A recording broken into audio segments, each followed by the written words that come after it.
स्वागत है सभी मित्रों का। आज विज्ञान भैरव तंत्र पार्ट 3 और 73वां दिन है। 73 और हम पेज नंबर 96 पर हैं।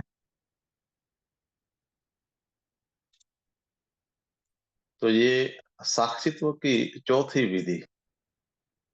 विषय और वासना जैसे दूसरे में है वैसे ही मुझ में है, इस भांति स्वीकार करके उन्हें रूपांतरित होने दें। भगवान कहते हैं कि यह विधि बहुत सहयोगी हो सकती है। जब तुम क्रोधित होते हो तो तुम सदा अपने क्रोध को उचित मानते हो, लेकिन जब कोई दूसरा क्रोधित होता है तो तुम उसकी सदा आलोचना करते हो।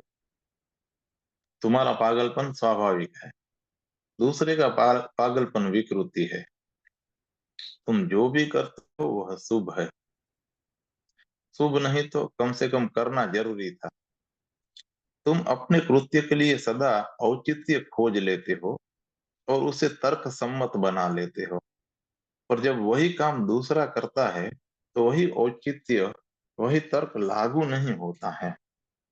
तुम क्रोध करते हो तो कहते हो कि दूसरे के हित के लिए यह जरूरी था। अगर मैं क्रोध न करता तो दूसरा बर्बाद ही हो, वह किसी बुरी आदत का शिकार हो जाता, इसलिए उसे दंड देना जरूरी था। यह उसके भले के लिए था। लेकिन जब दूसरा तुम पर क्रोध करता है तो वही तर्क सरणी उस पर नहीं लागू की जाती है। तब दूसरा पागल है, दूसरा दुष्ट है। हमारे मापदंड सदा दोहरे हैं। अपने लिए हमारा एक मापदंड है और शेष सब के लिए दूसरा मापदंड है। यह दोहरे मापदंड वाला मन सदा दुख में रहेगा। यह मन ईमानदार नहीं है, सम्यक नहीं है। और जब तक तुम्हारा मन ईमानदार नहीं होता है, तुम्हें सत्य की झलक नहीं मिल सकती है। और एक ईमानदार मन ही दोहरे मापदंड से मुक्त हो सकता है। जीसस कहते हैं, दूसरों के साथ वह व्यवहार मत करो जो व्यवहार तुम न चाहोगे कि तुम्हारे साथ किया जाए। यह विधि मापदंड की धारणा पर आधारित है। विषय और वासना जैसे दूसरों में है वैसे ही मुझ में है। तुम अपवाद नहीं हो। यद्यपि प्रत्येक व्यक्ति सोचता है कि मैं अपवाद हूँ। अगर तुम सोचते हो कि मैं अपवाद हूँ तो भली भांति जान लो कि ऐसे ही हर सामान्य मन सोचता है। यह जानना कि मैं सामान्य हूँ जगत में सबसे असामान्य घटना है। किसी ने सुजुकी से पूछा कि तुम्हारे गुरु में असामान्य क्या था। सुजुकी स्वयं एक जैन गुरु था। सुजुकी ने कहा कि उनके संबंध में एक चीज मैं कभी नहीं भूलूंगा, कि मैंने कभी ऐसा व्यक्ति नहीं देखा जो जो अपने को इतना सामान्य समझता हो। वे बिल्कुल सामान्य थे और वही उनकी सबसे बड़ी असामान्यता थी। अन्यथा साधारण से साधारण व्यक्ति भी सोचता है कि मैं असामान्य हूँ, मैं अपवाद हूँ। लेकिन कोई व्यक्ति असामान्य नहीं है। और तुम अगर यह जान लो तो तुम असामान्य हो जाते हो। हर आदमी ठीक दूसरे आदमी जैसा है।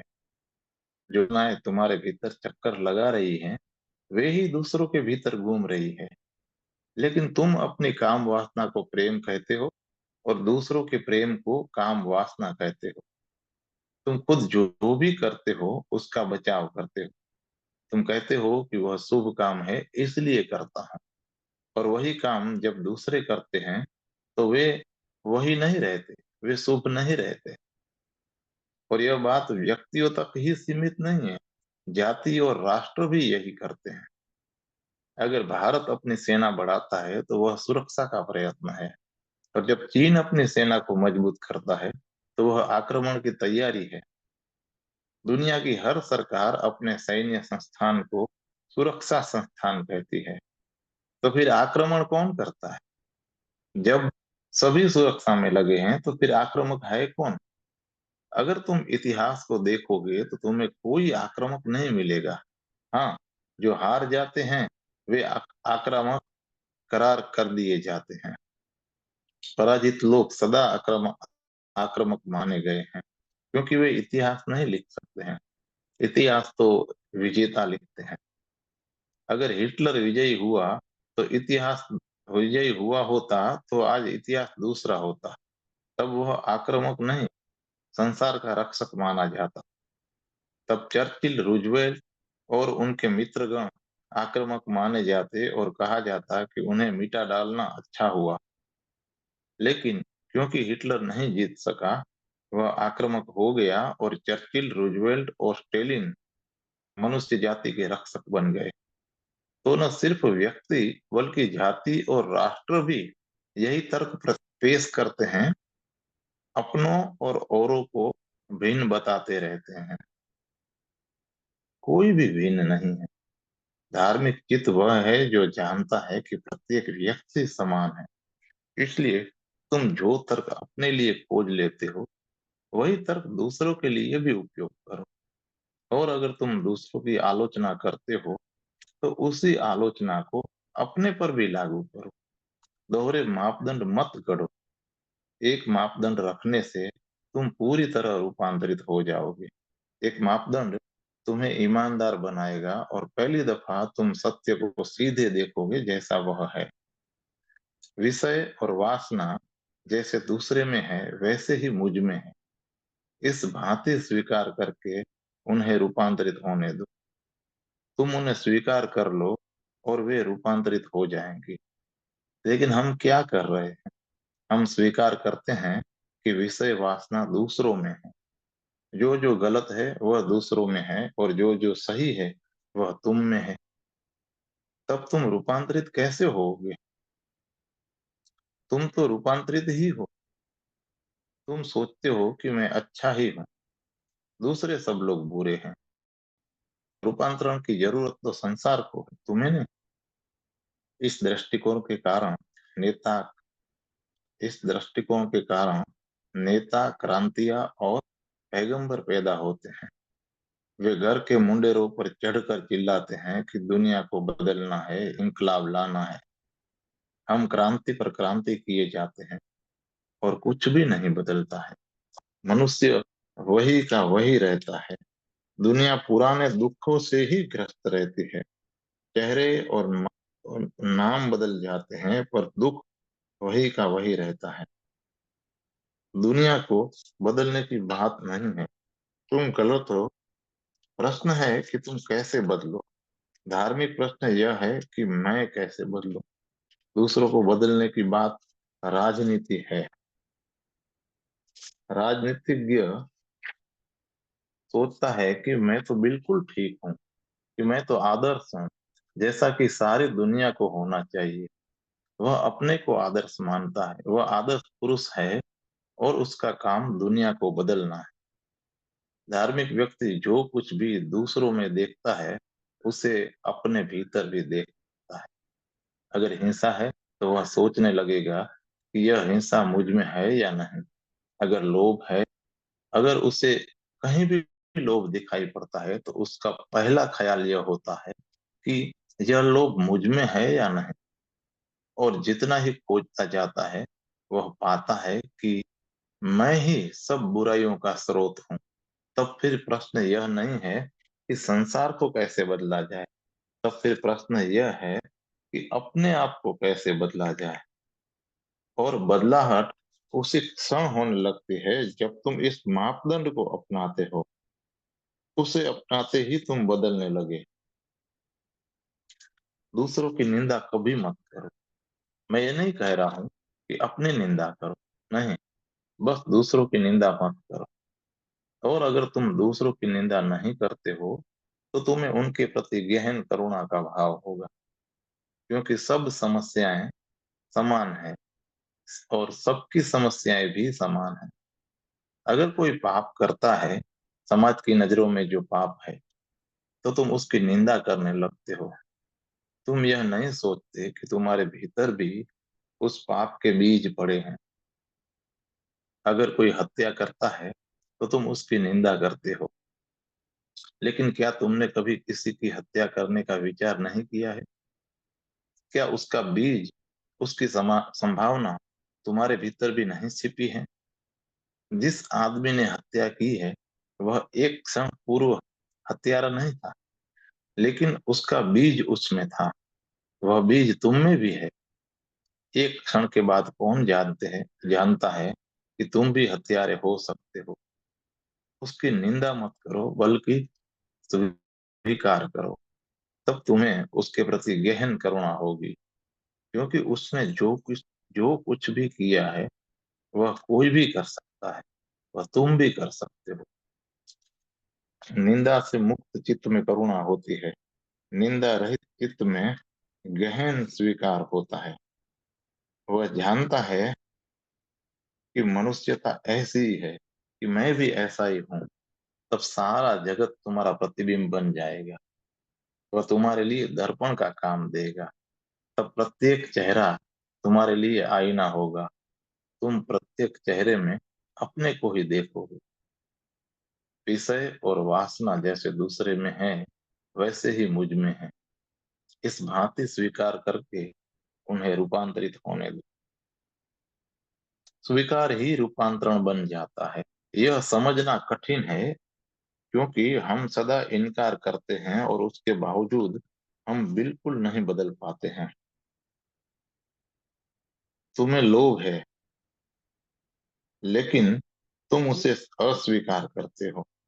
कोई भी अपने को लोभी मानने को राजी नहीं है। तुम कामुक हो, लेकिन तुम उसे अस्वीकार करते हो। कोई भी अपने को कामुक मानने को राजी नहीं है। तुम क्रोधी हो, तुम में क्रोध है, लेकिन तुम उससे इनकार कर देते हो। तुम एक मुखौटा ओढ़ लेते हो और उसे उचित बनाने की चेष्टा करते हो। तुम कभी नहीं सोचते कि मैं क्रोधी हूं या मैं क्रोध ही हूं।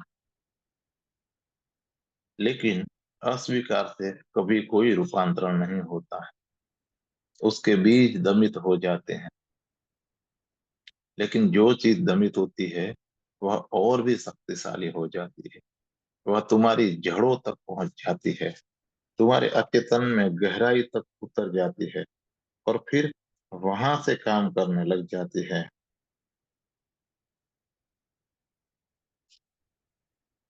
और अचेतन के उस अंधेरों में वह वृत्ति और भी शक्तिशाली हो जाती है। और अब तुम उसे और भी नहीं स्वीकार कर सकते, क्योंकि तुम्हें उसका बोध भी नहीं है। स्वीकृति सबको ऊपर ले आती है। दमन करने की कोई जरूरत नहीं है। तुम जानते हो कि मैं लोभी हूँ। तुम जानते हो कि मैं क्रोधी हूँ, कि मैं कामुक हूँ। और तुम उन वृत्तियों को बिना किसी निंदा के स्वाभाविक तथ्य की तरह स्वीकार कर लेते हो।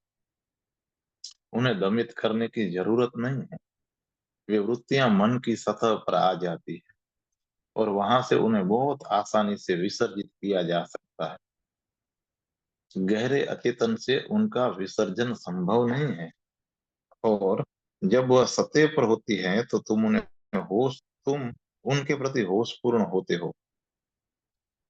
जब वे अचेतन में होती है तो तुम उनके प्रति बेहोश बने रहते हो।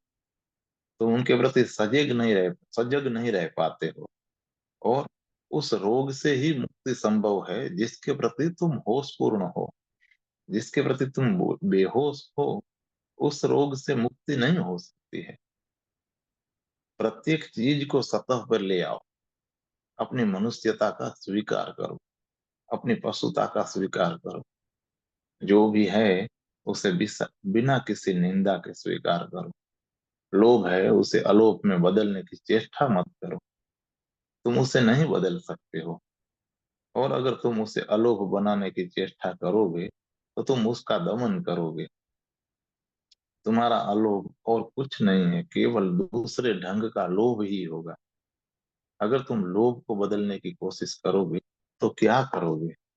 लोभी मन अलोभ के आदर्श के प्रति तभी आकर्षित होता है जब उसका मन लो उसका जब उसका जब उसका कोई और लोभ उससे सधने वाला हो। अगर कोई तुम्हें कहता है कि यदि तुम अपने सारे धन का त्याग कर दो तो तुम्हें परमात्मा के राज्य में प्रवेश मिल जाएगा, तो तुम त्याग करने के लिए भी तैयार हो जाओगे। अब एक नया लोभ संभव हो गया। यह सौदा है। तो लोभ को अलोभ नहीं बनाना, लोभ का अति का मन करना है। तुम उसे बदल नहीं सकते। हिंसक मन कैसे अहिंसक हो सकता है? अगर तुम अहिंसक होने के लिए अपने को मजबूर करोगे तो यह अपने प्रति हिंसा होगी। तुम एक चीज को दूसरी चीज में नहीं बदल सकते। तुम सिर्फ और सिर्फ सजग हो सकते हो। तुम सिर्फ स्वीकार कर सकते हो। लोभ को लोभ की तरह स्वीकार करो। स्वीकार का यह अर्थ नहीं है कि उसे रूपांतरित करने की जरूरत नहीं है। स्वीकार का इतना ही अर्थ है कि तुम तथ्य को, स्वाभाविक तथ्य को स्वीकार करते हो। जैसा वह है वैसा ही स्वीकार करते हो। तब जीवन में यह जानकर गति करो कि लोभ है। तुम जो भी करो यह स्मरण रख कर करो कि लोभ है। यह बोध तुम्हें रूपांतरित कर देगा। यह बोध रूपांतरित करता है, क्योंकि बोध पूर्वक तुम लोभी नहीं हो सकते। बोध पूर्वक तुम क्रोधी नहीं हो सकते। क्रोध के लिए, लोभ के लिए, हिंसा के लिए बुनियादी शर्त है मूर्छा। क्रोध के लिए, हिंसा के लिए बुनियादी शर्त है तुम्हारी बेहोशी। यह वैसा ही है जैसे तुम जानबूझकर जहर नहीं खा सकते। जानबूझकर तुम अपना हाथ आग में नहीं डाल सकते। अनजाने ही ऐसा कर सकते हो। अगर तुम्हें नहीं पता है कि आग क्या है तो ही तुम उसमें हाथ डाल सकते हो। यदि जानते हो कि आग जलाती है तो तुम उसमें हाथ नहीं डाल सकते। जैसे जैसे तुम्हारा ज्ञान, तुम्हारा बोध बढ़ेगा वैसे वैसे लोभ तुम्हारे लिए आग बन जाएगा, क्रोध जहर बन जाएगा। तब वे बस असंभव हो जाते हैं। और दमन न हो तो वे विसर्जित हो जाते हैं। और जब लोभ अलोभ के आदर्श के बिना विसर्जित होता है तो उसका अपना ही सौंदर्य है। जब हिंसा अहिंसा के आदर्श के बिना ही विसर्जित होती है तो उसका अपना ही सौंदर्य है। अन्यथा जो व्यक्ति आदर्श के अनुसार हिंसक बनता है वह गहरे में हिंसक, अति हिंसक बना रहता है। वह हिंसा में, वह हिंसा उसमें छिपी रहती है और तुम्हें उसकी झलक उसकी अहिंसा में भी मिल सकती है। वह अपनी अहिंसा को अपने और दूसरों पर बहुत हिंसक ढंग से थोपेगा। उसकी हिंसा सूक्ष्म ढंग ले लेगी। यह सूत्र कहता है कि स्वीकार रूपांतरण है, क्योंकि स्वीकार से बोध संभव होता है। आज इतना है। नया चैप्टर नंबर है 38। नाम है जीवन एक मनोनाट्य है।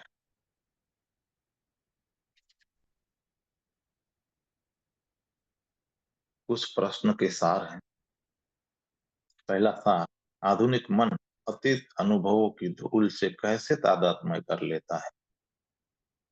जीवन को साइको ड्रामा की तरह देखने पर व्यक्ति अकेलापन अनुभव करता है। तब फिर तब फिर जीवन के प्रति सम्यक दृष्टि क्या है? मौन और लीला भाव में साथ साथ कैसे विकास करें? आप कहते हैं कि स्वीकार रूपांतरित करता है, लेकिन तब वासनाओं के स्वीकार में पशुवत क्यों अनुभव करता हूँ? आप कहते हैं कि स्वीकार रूपांतरित करता है, लेकिन तब वासनाओं के स्वीकार में मैं पशुवत क्यों अनुभव करता हूँ? पहला प्रश्न, आधुनिक समय में मूलभूत मन किस प्रकार अतीत के ज्ञान और अनुभवों से तादात्म्य कर लेता है? अब भगवान कहते हैं मन शुद्ध है, उसमें कोई अशुद्धि प्रवेश नहीं कर सकती है। यह असंभव है।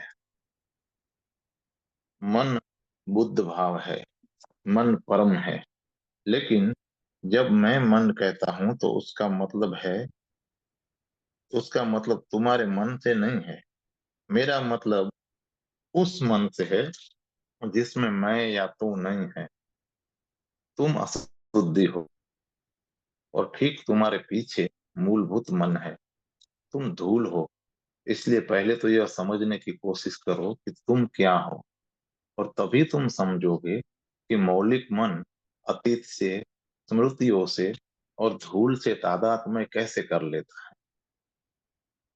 तुम क्या हो? अगर किसी वक्त मैं पूछूं कि तुम क्या हो, तो तुम इस प्रश्न का उत्तर दो ढंग से दोगे। एक उत्तर शाब्दिक होगा, जिसमें तुम अपने अतीत का वर्णन करोगे। तुम कहोगे कि मेरा अमुक नाम है, मैं अमुक परिवार का हूँ, मेरा अमुक धर्म है, मैं अमुक देश का रहने वाला हूँ। तुम कहोगे कि मैं शिक्षित हूँ या अशिक्षित हूँ, मैं धनी हूँ या गरीब हूँ। यह सब के सब अतीत के अनुभव है हमारे। और तुम ये सब नहीं हो, तुम उनसे होकर गुजरे हो। वे तुम्हारी राह में आए हैं, लेकिन तुम्हारा अतीत इकट्ठा होता जाता है। यह शाब्दिक उत्तर होगा, लेकिन यह सही उत्तर नहीं होगा। यह तुम्हारा मन बोल रहा है। तुम्हारा झूठा अहंकार तर्क दे रहा है। अगर तुम अभी अपने पूरे अतीत को अलग हो जाने दो, अगर तुम अपने माँ बाप, अपने परिवार और अपने धर्म और देश को, जो कि सब के सब आकस्मिक हैं, भूल जाओ और सिर्फ अपने साथ रहो, तो तुम कौन हो? कोई नाम रूपी चेतना में नहीं प्रकट हो, कोई नाम रूपी तुम्हारी चेतना में नहीं प्रकट होगा। सिर्फ यह बोध रहेगा कि तुम हो। तुम यह नहीं कह सकोगे कि तुम कौन हो। तुम उतना ही कहोगे कि मैं हूं। जिस क्षण तुम कौन हो का उत्तर दोगे, तुम अतीत में चले गए। तुम मात्र चैतन्य हो। तुम एक शुद्ध मन, निर्दोष दर्पण हो। अभी इसी क्षण तुम हो। तुम क्या हो? मात्र एक बोध कि मैं हूं। मैं भी जरूरी नहीं है। तुम जितने गहरे जाओगे, उतने ही हूंपन को, अस्तित्व को अनुभव करोगे। अस्तित्व शुद्ध मन है, लेकिन इस अस्तित्व का कोई आकार नहीं है। यह निराकार है। यह अस्तित्व का कोई नाम नहीं, लेकिन यह अस्तित्व का कोई नाम नहीं है। यह अनाम है। लेकिन जो तुम वस्तुतः हो, उससे तुम्हारा परिचय देना कठिन होगा। समाज में दूसरों से संबोधित होने के लिए तुम्हें नाम रूप की जरूरत पड़ेगी। तुम्हारा अतीत तुम्हें नाम रूप देता है। नाम और रूप उपयोगी है। उनके बिना जीना कठिन होगा। वे जरूरी हैं, लेकिन तुम वे सब नहीं हो। वे सिर्फ लेबल हैं। लेकिन इस उपयोगिता के कारण मौलिक मन नाम और रूप के साथ तादात्म्य कर लेता है। एक बच्चा जन्म लेता है, वह अभी शुद्ध चैतन्य है, लेकिन उसे पुकारने के लिए, उसकी पहचान के लिए उसे नाम दे देते हैं। आरंभ में बच्चा अपने लिए भी अपने नाम का ही उपयोग करेगा। वह यह नहीं कहेगा कि मुझे भूख लगी है। वह कहेगा कि राम को भूख लगी है। राम अगर उसका नाम है तो वह कहेगा कि राम को बहुत भूख लगी है। बाद में वह सीखेगा कि ऐसा कहना ठीक नहीं है। मैं अपने लिए राम का उपयोग नहीं कर सकता। इस नाम से तो दूसरे मुझे पुकारेंगे। और तब वह अपने लिए मैं का उपयोग सीखेगा। पहले वह नाम के साथ तादात्म्य करेगा, फिर मैं के साथ। यह उपयोगी है। तुम्हें इसकी जरूरत है। इसके बिना जीना कठिन होगा। लेकिन इसी उपयोगिता के कारण व्यक्ति नाम के साथ तादात्म्य कर लेता है। अपने को नाम ही समझने लगता है। तुम इस तादात्म्य के पार जा सकते हो। और जब तुम इससे पार जाने लगते हो, तब तुम अपने मूलभूत चैतन्य को पुनः प्राप्त करने लगते हो। तब तुम्हारा ध्यान आरंभ हो गया। लेकिन यह ध्यान तभी आरंभ होता है जब तुम अपने नाम रूप से अपने नाम रूप के जगत से निराश हो जाते हो, हताश हो जाते हो। धर्म का आरंभ ही तब होता है जब तुम नाम रूप के जगत से निराश हो जाते हो, पूरी तरह निराश हो जाते हो, जब पूरी चीज ही अर्थहीन हो जाती है और नाम रूप के जगत की अर्थहीनता का एहसास तुम्हें बेचैन कर देता है। और वह बेचैनी ही धर्म की खोज का शुभ आरंभ है। तुम बेचैन होते हो क्योंकि नाम के साथ, लेबल के साथ पूरी तरह एकात्म होना असंभव है। नाम नाम रहता है और तुम वह रहते हो जो तुम हो। नाम तुम्हें ढंग ढक थोड़े ही पाता है और तुम्हारी समग्रता कभी नहीं बन सकता है। और देर अबेर तुम इस नाम से ऊब जाते हो। तुम जानना चाहते हो कि मैं सचमुच में कौन हूँ। और जिस क्षण तुम ईमानदारी से निष्ठापूर्वक पूछते हो कि मैं कौन हूँ, तुम दूसरी ही यात्रा पर निकल गए। तुम नाम के पार जाने लगे। यह तादात्म्य स्वाभाविक है। एक और कारण भी है जिसके कारण तादात्म्य इतना सरल है। यह कमरा है। अगर मैं तुमसे कहूं कि इस कमरे को देखो, तो तुम कहाँ देखोगे? तुम दीवारों को देखोगे। लेकिन दीवारें कमरा नहीं है। कमरा तो वह खाली स्थान है जो दीवारों से घिरा है। दीवारें तो उस स्थान की सीमाएं हैं जिसे हम कमरा कहते हैं। लेकिन अगर मैं कहूं कि कमरे को देखो, तो तुम दीवारों को ही देखोगे, क्योंकि कमरे को, शून्य स्थान को नहीं देखा जा सकता है। वैसे ही तुम भी आंतरिक आकाश हो। नाम और रूप तो सिर्फ दीवारें हैं। वे तुम्हें सीमा देते हैं, वे तुम्हें परिभाषा देते हैं, वे तुम्हें एक निश्चित स्थान देते हैं। तुम उस निश्चित स्थान के साथ तादात्म्य कर सकते हो। अन्यथा तुम शून्य पर हो। अन्यथा तुम ना कुछ हो। वह शून्य ही है। वहां आंतरिक आकाश ही है। इसे इस तरह से देखो। तुम श्वास लेते हो, तुम श्वास छोड़ते हो। अगर तुम चुपचाप सिर्फ श्वास लो और छोड़ो, अगर तुम्हारे मन में कोई विचार ना हो और तुम किसी पेड़ के नीचे बैठकर सिर्फ श्वास लेते हो, छोड़ते हो, तो तुम्हें कैसा लगेगा? तुम्हें लगेगा कि आकाश बाहर है और एक आकाश भीतर भी है, और श्वास भीतर से बाहर, बाहर से भीतर आ जा रही है। लेकिन तुम कहाँ हो? वहां सिर्फ दो आकाश हैं और तुम्हारा कंठ द्वार का, दोनों तरफ खुलने वाले द्वारों का काम कर रहा है। भीतर आने वाली श्वास द्वार के भीतर आती है और बाहर जाने वाली श्वास फिर उसी द्वार से बाहर जाती है। तुम्हारा कंठ दोनों तरफ खुलने वाले द्वार का काम करता है और उसके दोनों ओर दो आकाश हैं, एक बाहरी और एक भीतरी। और अगर यह द्वार टूट जाए, तो फिर दो आकाश कहाँ? एक ही आकाश होगा। अगर तुम भीतर की इस शून्यता को अनुभव करोगे, तो तुम भयभीत हो जाओगे। तुम कुछ सुनिश्चित, कुछ परिभाषित होना चाहते हो, लेकिन भीतर कुछ भी सीमित, परिभाषित नहीं है। जैसे ही बाहरी आकाश असीम है, वैसे ही भीतरी आकाश भी असीम है। यही कारण है बुद्ध जी कहते हैं कि आत्मा नहीं है, तुम आकाश मात्र हो, रिक्त और निश्चिम। अपने को इस असीम आकाश के भांति अनुभव करना कठिन है। उसके लिए कठिन साधना की जरूरत है।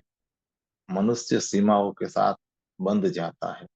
अपने को उस भांति समझना आसान है। सीमा के साथ समझना आसान है। तुम्हारा नाम एक सीमा है, तुम्हारा शरीर एक सीमा है, तुम्हारे विचार भी एक सीमा है। बाहरी उपयोग के लिए, अपनी सुविधा के लिए भी तुम तादात्म्य कर लेते हो। और एक बार तादात्म्य के होते ही यह प्रसंग बढ़ता ही जाता है और इस संग्रह से अहंकार अनुभव करता रहता है और वह संतुष्ट होता रहता है। तुम धन के साथ तादात्म्य करते हो और धन का संग्रह करने में लग जाते हो, और उससे तुम्हें लगता है कि मैं बढ़ रहा हूँ। तुम एक बड़ा घर बनाते हो, फिर उससे बड़ा घर बनाते हो, फिर उससे भी बड़ा घर बनाते हो, और तुम्हें भाव होता है कि मैं बड़े से बड़ा हो रहा हूँ। और इसी भांति लोभ का जन्म होता है। लोभ एक विस्तार है। लोभ अहंकार के विस्तार का उपाय मात्र है। लेकिन तुम अपने अहंकार को कितना ही बढ़ा लो, तुम कभी असीम नहीं हो सकते। और तुम अपने अंतस में असीम हो। अगर तुम उस शून्य में झांक सको तो तुम असीम हो। यही वजह है कि अहंकार कभी तृप्त नहीं होता है। अंततः उसे हताशा हाथ आती है, क्योंकि अहंकार असीम नहीं हो सकता है। वह सदा सीमित ही रहेगा। इसीलिए मनुष्य में एक आध्यात्मिक असंतोष बना रहता है। तुम असीम हो, उससे कम से कभी काम नहीं चलेगा। उससे कम से तुम कभी तृप्त न हो सकोगे। लेकिन हर सीमा सीमित होगी, और उसकी जरूरत है। वही जरूरी है, उपयोगी भी है। लेकिन वह सच नहीं है, वह सत्य नहीं है। यह जो आंतरिक दर्पण है, यह जो आंतरिक मन है, वह शुद्ध चैतन्य है। चैतन्य मात्र है। प्रकाश को देखो। तुम कहते हो कि यह कमरा प्रकाश से भरा हुआ है, लेकिन तुम प्रकाश को कैसे देख सकते हो? तुम खुद प्रकाश को कभी नहीं देख तुमने खुद प्रकाश को कभी नहीं देखा है। तुम उसे देख नहीं सकते। तुम सदा कोई प्रकाशित वस्तु को देख सकते हो। प्रकाश दीवार पर पड़ता है, किताबों पर पड़ता है, लोगों पर पड़ता है, और उन वस्तुओं पर प्रकाश प्रतिबिंबित होता है। क्योंकि तुम उन वस्तु क्योंकि तुम उन वस्तुओं को देख पाते हो, तुम कहते हो कि प्रकाश है। और जब तुम वस्तुओं को नहीं देख पाते हो, तो तुम कहते हो कि अंधेरा है। तुमने कभी शुद्ध प्रकाश को या फिर स्वयं प्रकाश को नहीं देखा है। प्रकाश सदा दूसरों से प्रतिबिंबित होकर ही दिखाई देता है।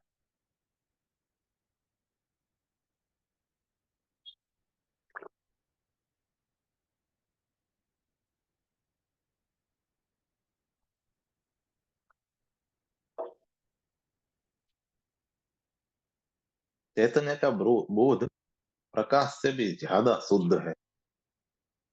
वह अस्तित्व में शुद्धतम संभावना है। अगर तुम समग्रतः शांत हो जाओ, तो भी सीमाएं तो सभी सीमाएं विलीन हो जाएंगी, और तुम यह नहीं कह पाओगे कि मैं कौन हूं। तब तुम मात्र हो, क्योंकि तुलना के लिए कोई विषय नहीं है। तुम नहीं कह सकते कि मैं देखने वाला हूँ, या आत्मा हूँ, या चैतन्य हूँ। चैतन्य की इस शुद्धता के कारण तुम सदा अपने को किसी अन्य वस्तु के द्वारा जानते हो। तुम अपने को सीधे सीधे नहीं जान सकते। इसलिए जब तुम सीमाएं बनाते हो, तो तुम्हें ऐसा लगता है कि तुम अपने को जानते हो। नाम के साथ तुम समझते हो कि मैं अपने को जानता हूँ। धन के साथ तुम समझते हो कि मैं अपने को जानता हूँ। तुम्हारे आसपास कोई सीमा बनती है, और शुद्ध चैतन्य प्रतिबिंबित हो उठता है। जब बुद्ध बुद्धत्व को उपलब्ध हुए, तो उन्होंने कहा कि मैं नहीं रहा। जब तुम भी उस अवस्था को उपलब्ध होगे, तो तुम भी कहोगे कि मैं नहीं रहा। क्योंकि सीमा के बिना तुम कैसे हो सकते हो? जब शंकर ज्ञान को उपलब्ध हुए, तो उन्होंने कहा कि मैं पूर्ण हो गया, मैं ब्रह्म हो गया। दोनों एक ही अर्थ रखते हैं। अगर तुम पूर्ण हो, तो भी तुम न रहे। पूर्ण या शून्य, दोनों ही एक संभावना है, और दोनों में तुम नहीं रहते हो। अगर तुम पूर्ण हो, ब्रह्म हो, तो तुम नहीं हो। और जब तुम नहीं हो, समग्रतः शून्य हो, तब भी तुम नहीं हो। यही कारण है कि तादात्म्य करना जीवन का एक आवश्यक अंग हो जाता है। और यह अच्छा है, क्योंकि जब तक तादात्म्य नहीं होगा, तब तक अतादात्म्य भी संभव नहीं हो सकता है। जब तक तुम तादात्म्य नहीं बनाते, तब तक तुम तादात्म्य मुक्ति को कैसे उपलब्ध होगी। कम से कम एक बार तो तादात्म्य करना जरूरी है। इसे ऐसे समझो, अगर तुम स्वस्थ पैदा होते हो और कभी बीमार नहीं होते, तो तुम कभी भी अपने स्वास्थ्य को नहीं जान सकते, उसके प्रति बोधपूर्ण नहीं हो सकते। तुम उसे नहीं जान सकते, क्योंकि स्वास्थ्य के बोध के लिए रोग की, बीमारी की पृष्ठभूमि आवश्यक है। यह जानने के लिए कि तुम स्वस्थ थे या कि स्वास्थ्य क्या है, तुम्हें बीमार पड़ना होगा। दूसरा ध्रुव, विपरीत छोर हमेशा जरूरी होता है। पूर्वी गुह्य विद्या कहती है कि संसार इसलिए है कि तुम्हें परमात्मा का अनुभव हो सके। संचार एक विपरीत पृष्ठभूमि निर्मित करता है। किसी स्कूल में जाकर देखो, शिक्षक काले ब्लैक बोर्ड पर सफेद खड़िया से लिखता है। वह सफेद दीवार पर वह सफेद दीवार पर भी लिख सकता है, लेकिन तब लिखना व्यर्थ होगा। वह दिखाई नहीं पड़ेगा, वह अदृश्य होगा। दिखाई देने के लिए काले ब्लैक बोर्ड पर सफेद खड़िया से लिखना जरूरी है। सफेद लिखावट के दृश्य होने के लिए काला ब्लैक बोर्ड जरूरी है। संसार ब्लैक बोर्ड है, और उसी के कारण तुम दृश्य हो जाते हो। यह अंतर्निहित ध्रुवीयता है, यह विपरीतता है, और यह अच्छा भी है। यही कारण है कि हमने पूर्व में यह कभी नहीं कहा कि संसार बुरा है। हम संसार को एक विद्यापीठ की भांति, एक प्रशिक्षण भूमि की भांति लेते हैं। यह शुभ है, क्योंकि उसकी पृष्ठभूमि में ही तुम अपनी शुद्धता को जान सकते हो।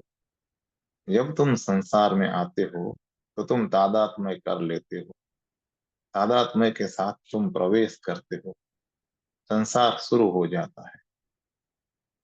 तुम्हें अपने आंतरिक स्वास्थ्य को जानने के लिए बीमार होना ही होगा। सारे संसार में यह बुनियादी प्रश्न पूछा जाता है कि यह संसार क्यों है, यह किस लिए है। अनेक उत्तर दिए गए हैं, लेकिन वे सभी उत्तर व्यर्थ हैं।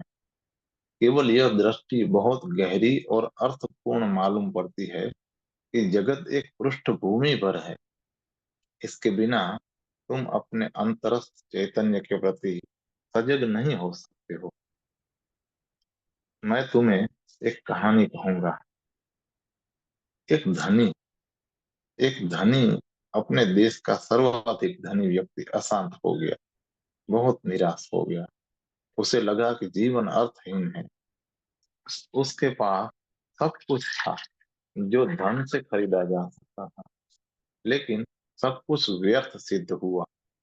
सच्चा अर्थ तो सिर्फ उसमें होता है जो धन से नहीं खरीदा जा सकता है। उसके पास सब कुछ था जो वह खरीद सकता था। वह दुनिया की हर चीज खरीद सकता था, लेकिन अब क्या किया जाए। वह निराशा से, वह गहन असंतोष से भरा था। तो एक दिन उसने अपने सभी कीमती आभूषण, सोने के गहने, हीरे जवाहरात इकट्ठे किए और उन्हें एक पोटली में बांधा, और उस आदमी की खोज में निकल पड़ा जो उसे कुछ मूल्यवान दे सके, सुख की एक झलक दे सके। वह उस व्यक्ति को अपने जीवन की सारी कमाई भेंट कर देने को तैयार था। वह एक गुरु से दूसरे गुरु के पास गया। उसने दूर दूर की यात्राएं की, लेकिन कोई उसे सुख की एक झलक भी नहीं दे सका। वह अपना सब कुछ, अपना पूरा राज्य देने को राजी था। फिर वह एक गांव पहुंचा और मुल्ला नसरुद्दीन का पता पूछा। वह उस गांव का फकीर था। किसी गांव वालों ने उससे कहा कि मुल्ला गांव के बाहर झाड़ के नीचे बैठकर ध्यान कर रहा है, और तुम वहीं जाओ। और अगर इस फकीर से तुम्हें शांति की झलक न मिले, तो फिर तुम शांति को भूल ही जाना। तब पृथ्वी पर तुम्हें कहीं भी शांति नहीं मिलेगी। अगर यह आदमी उसकी झलक नहीं दे सकता है तो फिर उसकी संभावना ही नहीं। वह आदमी बहुत उत्सुक हो उठा और तुरंत नसरुद्दीन के पास पहुंच गया, जो झाड़ के नीचे बैठा था। सूरज डूब रहा था। उस आदमी ने कहा कि यह रही मेरी जीवन भर की कमाई, मैं सब तुम्हें दे दूंगा अगर तुम मुझे सुख की एक झलक दे सको। मुल्ला नसरुद्दीन ने सुना। सांझ उतर रही थी और अंधेरा गिरा था। उसे कोई उत्तर दिए बिना मुल्ला ने उस धनी का थैला छीन लिया और उसे लेकर जोर से भागा। स्वभावतः धनी व्यक्ति भी उससे पीछे पीछे चीखता चिल्लाता हुआ भागा। मुल्ला को गांव की सड़कों का पता था, लेकिन अजनबी होने के कारण उस धनी को उसका कुछ पता नहीं था। वह मुल्ला को नहीं पकड़ सका। सारे गांव के लोग उस आदमी के पीछे हो लिए। वह आदमी तो पागल हो रहा था, चिल्ला रहा था, मैं लूट गया, मेरी जिंदगी भर की कमाई लूट गई, मैं भिखमंगा हो गया, दरिद्र हो गया। वह धाड़ मार कर रो रहा था। फिर नसरुद्दीन उसी झाड़ के पास पहुंच गया जहां वह पहले बैठा था। उसने झाड़ के नीचे थैले को रख दिया और खुद झाड़ के पीछे जाके छिप गया। धनी आदमी भी पहुंचा। वह थैले पर गिर पड़ा और खुशी के मारे रोने लगा। नसरुद्दीन ने झाड़ के पीछे से देखा और कहा कि क्या तुम सुखी आदमी हो? क्या तुम्हें थोड़ी झलक मिली? उस आदमी ने कहा कि मैं उतना सुखी हूं जितना धरती पर कोई आदमी सुखी हो सकता है। क्या हुआ? शिखर होने के लिए घाटी होना जरूरी है। परमात्मा को जाने के लिए संसार होना जरूरी है। संसार घाटी भर है। आदमी वही था, थैला वही था। कुछ नई बात नहीं हुई। लेकिन उस आदमी ने कहा कि अब मैं सुखी हूँ, उतना सुखी जितना संसार का कोई भी आदमी हो सकता है। और कुछ मिनट पहले यह व्यक्ति दुखी था। कुछ नहीं बदला था, आदमी वही था, थैला भी वही था, झाड़ वही था, कुछ नहीं बदला था। लेकिन वह आदमी अब नाच रहा था। बस विपरीतता घटित हुई थी। वैमस्य वैषम्य घटित हुआ था। चेतना तादात्म्य बनाती है, क्योंकि तादात्म्य से ही संसार बनता है और संसार के माध्यम से तुम स्वयं को पुनः उपलब्ध हो सकते हो। जब बुद्ध निर्वाण को उपलब्ध हुए तो उनसे पूछा गया कि आपने क्या पाया। बुद्ध ने कहा कि मैंने पाया तो कुछ नहीं, उल्टे बहुत कुछ गवाया है। मैंने कुछ नहीं पाया क्योंकि अब मैं जानता हूँ कि मैंने जो भी पाया वह सदा से था ही। वह मेरा स्वभाव था। बुद्ध ने कहा कि मेरा स्वभाव कभी मुझसे छीना नहीं था, इसलिए कुछ पाने का प्रश्न नहीं उठता है। मैंने वह पाया है जो था ही, जो पाया हुआ ही था। हाँ, मैंने अपना अज्ञान गंवाया। तादात्म्य अज्ञान है। यह इस जागतिक लीला का, इस महाखेल का हिस्सा है कि तुम्हें अपने को खोना पड़ेगा ताकि अपने को पुनः पा सको। यह अपने को खोना अपने को पाने का एक उपाय है, एकमात्र उपाय। अगर तुमने बहुत कुछ भी खो दिया है तो तुम पुनः पा सकते हो, और अगर अभी बहुत नहीं खोया है तो और खोना होगा। उससे पहले कुछ भी नहीं किया जा सकता है। उससे पहले कोई भी उपाय नहीं है। जब जब जब तक तुम घाटी में अंधेरे में संसार में पूरी तरह नहीं खो जाते, तब तक कुछ नहीं किया जा सकता है। खो ताकि पा सको, यह विरोधाभासी मालूम पड़ता है, लेकिन जगत ऐसा ही है, प्रक्रिया ऐसी ही है।